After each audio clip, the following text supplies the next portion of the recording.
Assalamualaikum warahmatullahi wabarakatuh. Pada kesempatan hari ini kita akan membahas mengenai tentang sifat kepanduan, yang mana pada tahun 1908 Baden-Powell mendirikan The Boy Scout atau pramuka untuk laki-laki. Lalu 2 tahun setelah itu Baden-Powell mendirikan The Guild-Guides, yang mana kepramukaan untuk perempuan. Nah, setelah pramuka itu diperkenalkan kepada dunia dan elemen masyarakat memahami apa itu kepramukaan atau kepanduan, maka setelah itu diadakanlah organisasi kepramukaan dunia yang dinamakan dengan WOSM.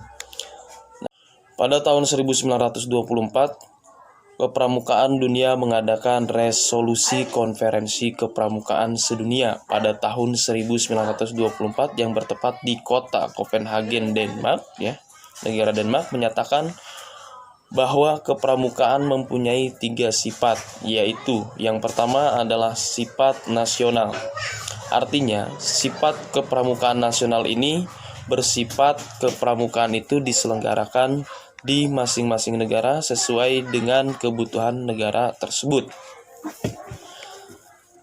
Jadi, ketika pramuka itu diadakan di suatu negara, maka kepramukaan itu diatur oleh undang-undang negara tersebut. Nah, contohnya yang dicantumkan di anggaran dasar dan anggaran rumah tangga kepramukaan, maka sesuai dengan undang-undang yang berlaku, maka pramuka itu harus dilaksanakan dengan sesuai undang-undang yang ada di negara tersebut.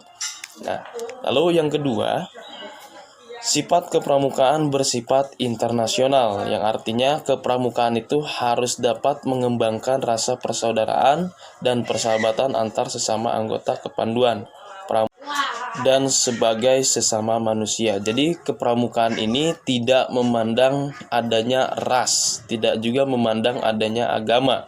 Jadi semua yang beranggotakan pramuka atau semua yang disebut dengan anggota pramuka itu tidak memandang ras dan agama. Maka semua itu mempunyai hak untuk mengikuti kepramukaan.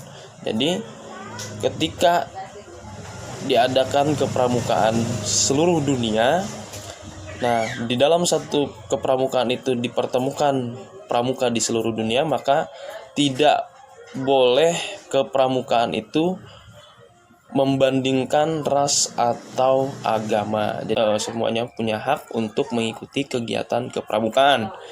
Nah, maka di situ sebagai anggota pramuka haruslah memiliki rasa pengembangan persaudaraan persahabatan antar sesama manusia atau sesama kepramukaan. Nah, yang ketiga sifatnya universal dan sebagai sesama manusia. Jadi kepramukaan ini tidak memandang adanya ras, tidak juga memandang adanya agama. Jadi semua yang beranggotakan pramuka atau semua yang disebut dengan anggota pramuka itu tidak memandang ras dan agama. Maka semua itu mempunyai hak untuk mengikuti kepramukaan. Jadi ketika diadakan kepramukaan seluruh dunia, nah di dalam satu kepramukaan itu dipertemukan pramuka di seluruh dunia, maka tidak boleh kepramukaan itu membandingkan ras atau agama. Jadi semuanya punya hak untuk mengikuti kegiatan kepramukaan.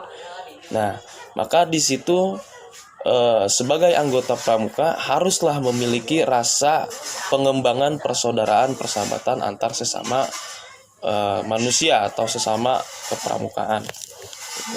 Nah, yang ketiga sifatnya universal, yang artinya kepramukaan itu dapat berlaku untuk siapa saja serta dapat diselenggarakan di mana saja, ya. Jadi pramuka itu bersifat universal, artinya tidak boleh kepramukaan itu membedakan antara ras dan agama. Semua berhak ikut dalam kegiatan kepramukaan.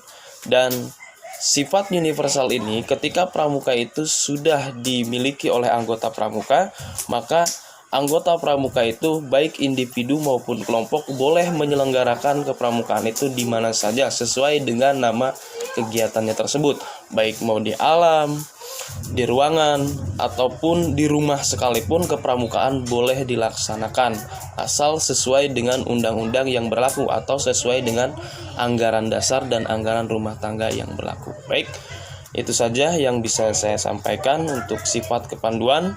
Jadi kalau ditanya sifat kepanduan itu yang sudah ditetapkan pada resolusi konferensi kepramukaan sedunia pada tahun 1924 ini yang bertepat di kota Copenhagen, negara Denmark ya, menyatakan bahwa sifat kepramukaan itu mempunyai 3 sifat. Yang pertama adalah sifat nasional, yang kedua adalah sifat internasional, dan yang ketiga adalah sifat universal ya. Jadi semoga bermanfaat. Assalamualaikum warahmatullahi wabarakatuh.